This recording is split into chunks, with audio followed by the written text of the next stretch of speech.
Hello everyone, নতুন আরেকটি ব্লগে আপনাদের সবাইকে স্বাগতম।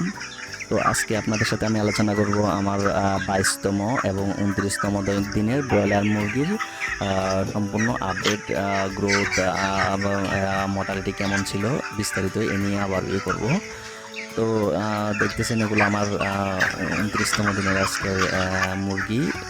এখন প্রচণ্ড গরম পড়তেছে বাইরে, যে যদিও ভাদ্র মাস বর্ষার মৌসুম, কিন্তু এই বছর বৃষ্টিপাত কম হওয়ার কারণে প্রচণ্ড গরম পড়তেছে এবং মুরগি হিট স্ট্রোক প্লাস গাম্বুরাজনিত সমস্যা ভুগতেছে।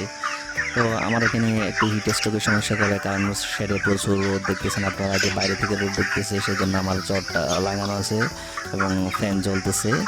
চারপাশে পর্দাগুলো উঠানো আছে এবং আমার লিটার ম্যানেজমেন্ট লিটারগুলো অনেক জোরে আছে। তো আপনারা দেখতেছেন যে আমাদের শেডের মাঝখানে একটা বোর্ড দেওয়া, আমার ওই বোর্ডের ওই পাশে 22 দিনের মুরগি আছে এবং এই পাশে 29 দিনের মুরগি আছে। তো হচ্ছে আমার আজকে এই যে 29তম দিনের মুরগিগুলোর ওভারঅল অবস্থা। মুরগিগুলা মাশাল্লাহ ভালো আছে, কিন্তু আমাদের গরমে একটু হিট স্ট্রোকের সমস্যা করতেছে এবং অতিরিক্ত গরম থাকার কারণে মুরগিগুলা একটু পায়খানার সমস্যা করতেছে। তো সেই জন্য আমি কি ওষুধ দিচ্ছি, কি মেডিসিন ব্যবহার করতেছি, সেটা বিস্তারিত আমি লাস্টে দেখাবো এবং আজকে কত ওজন আসছে সেটা আমি আপনাদেরকে অ্যাভারেজ দেখাবো। তো আমাদের এখন ফিডগুলা আগের মতোই আড়াল ফিশ অ্যান্ড ফিড ফিটগুলো মানে 71 ফিটে চলতেছে। তো যেহেতু গরম পড়তেছে, আমরা যে পানিগুলো বারবার চেঞ্জ করে দিচ্ছি এবং দুপুরে হিট স্ট্রোক না করার জন্য মেডিসিন ইউজ করতেছি। তো সেটাও বিস্তারিত লাস্টে দেখাবো। তো দেখেন আপনারা যে মুরগিগুলো দেখতেছেন খুবই ছোটো ছোটো করতেছে। আমরা লিটারগুলো শুকনো রাখার চেষ্টা করছি, কারণ লিটার যদি আবার বীজের সাথে হতে যায় তাহলে হয়তো বিভিন্ন ভাইরাস আক্রান্ত করতে পারে। তো এখন রাতে তুলনামূলকভাবে মোটামুটি আবহাওয়া ঠান্ডা থাকে, কিন্তু দিনের বেলা প্রচণ্ড গরম পড়তেছে। আজকে 2-3 দিন কোনো ঝড় বৃষ্টি কিছুই ছিল না এবং বাতাসও তেমন একটা ছিল না। তো আগে প্রচুর বাতাস গেছিলো। তো এগুলো দেখেন, এগুলো আমাদের এই যে 22 দিনের মুরগি। তো এই বীজের সব থেকে ইন্টারেস্টিং বিষয় হচ্ছে এটা, যে আমি একই শেডে বিভিন্ন বয়সের মুরগিগুলো রাখছি। তো এর কারণ হচ্ছে আমি আমার পাশে যে শেডটি আছে ওখানে আমি ব্রুডিং করছিলাম। তো এই বেসটা আমি একটু দেখার জন্য, অবজারভেশন করার জন্য আমি এভাবে মুরগি পালন করতেছি। তো সেই জন্য আমি এক পাশে আমি ছোটোগুলো রাখছি এবং এক পাশে বড়োগুলো রাখছি, এবং আমি ওভারঅল আউটফিট কেমন আসে সেটা আপনাদেরকে মুরগিগুলো সেল করার পর আপনাদেরকে বিস্তারিত জানাবো। তো সেই জন্য আমার ভিডিওগুলো দেখার জন্য, এরপরের ভিডিও দেখার জন্য অনুরোধ রইল। তো দেখেন আজকে মুরগিগুলা এই পর্যন্ত ভালো আছে। দেখেন এখন বাইরে প্রচণ্ড রোদ।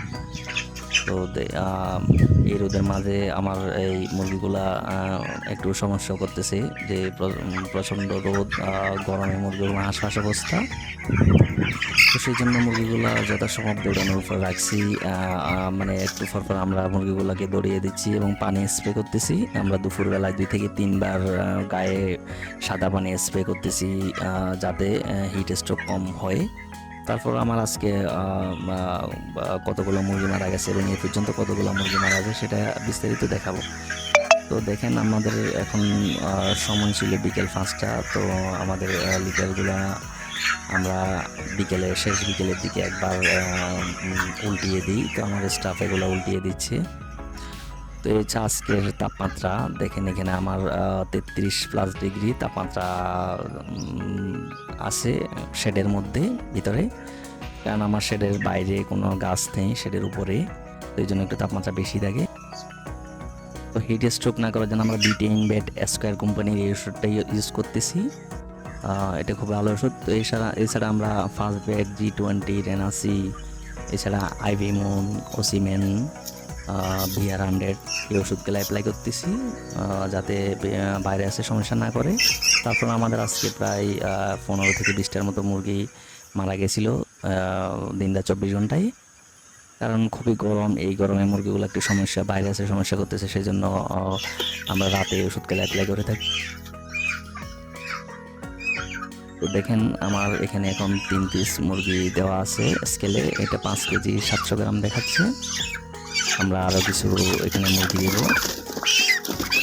3 4 5 6, এখানে মোট 1 2 3 4 5 6 7 পিস মুরগি আছে এখানে। তো এই 7 পিস মুরগি এখানে কত কেজি আছে দেখেন আপনারা, 13 কেজি 100 গ্রাম। তো ওই হিসাবে আমাদের আজকে 1 কেজি 800 গ্রামের মতো ওজন আছে আজকে 29তম দিনে। তো এটা এই গরমের মধ্যে অনেক ভালো একটা আউটপুট বলা যায়। তো এটা আমাদের এই যে পাশের ব্রুডিং শেডটা, এখানেও যে 22তম দিনের মুরগিগুলোর অর্ধেক এখানে আছে। তো এগুলা পর্যায়ক্রমে আমরা ওখানে নিয়ে যাব বিক্রি করার জন্য।